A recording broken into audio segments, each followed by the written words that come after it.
Disclaimer, just before we start, I just want to say it's very hard filming in a very small room, but I have tried my best. So, here we are.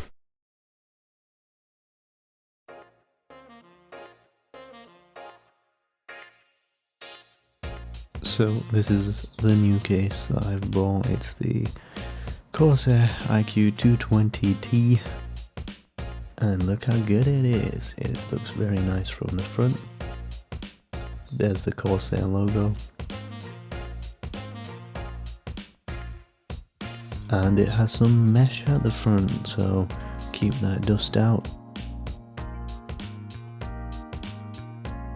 There it is from the inside, and there's me. Hello!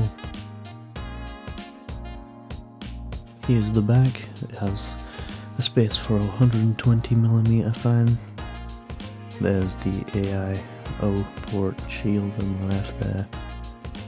And where all the GPU and PCIe stuff goes, and where the power supply goes.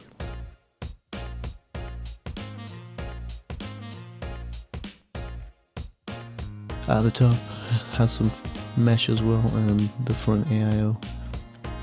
Here's the new additions I'll be adding to it. We have a white wiring for the PSU module. We have some RGB strips. There goes my RAM, bye bye.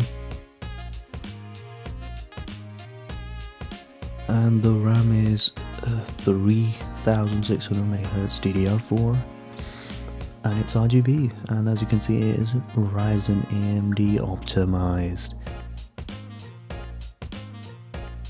Here's the power supply, so I'm going to start by just plugging in everything that I need. Here's the 24-pin ATX motherboard connector, and here's the extension for it for the white cable, so I can have the nice white theme. So this is me just screwing in the SSDs at the back, so you just attach them on and then screw it in on the side like that.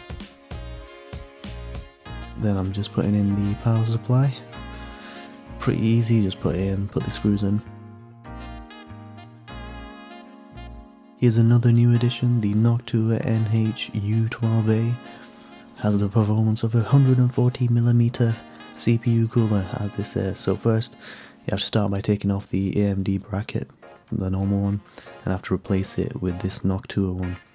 So I have to put like these stoppers at the bottom and then screw it in, so there's the right one. And then put in the left one. Then I have to put on some thermal paste, and usually you need it the size of a pea, so that's about right to me. And then I just put on the bad boy and screw it in. So the screws are like coils, it's got like springs, so I have to tighten it down from both sides one at a time. Then I just put on the fan, so it has a push-pull configuration, so the front one pushes the air back and then it pulls it. Here just doing some cable management, and as you can see I plugged in the RAM and I forgot that. Then I'm putting the motherboard in and I'm screwing it in, and it has 9 screws that you have to put in. I can't quite show me screwing in all the screws, but believe me, I did it. Here's the GPU. It's actually a RX Vega 56, but I've removed the normal fan and I've put on 2 custom fans because I used the custom cooler. Could have done a video on that myself, but I didn't, and then I just put it into the motherboard and boom boom boom, screw it in. Oh, and then I put in the Wi-Fi card as well to screw that in. And there you have it. This is what it looks like so far. We have the cooler in, we have the GPU and Wi-Fi card at the bottom. Now I'm just doing some cable management, so you're going to see me just flying around trying to put all the wiring in. I'm going to skip it because that was quite a lot to do. And before Mabine comments about cable management, there you go Mabine, I tried my best. And here it is, the end product.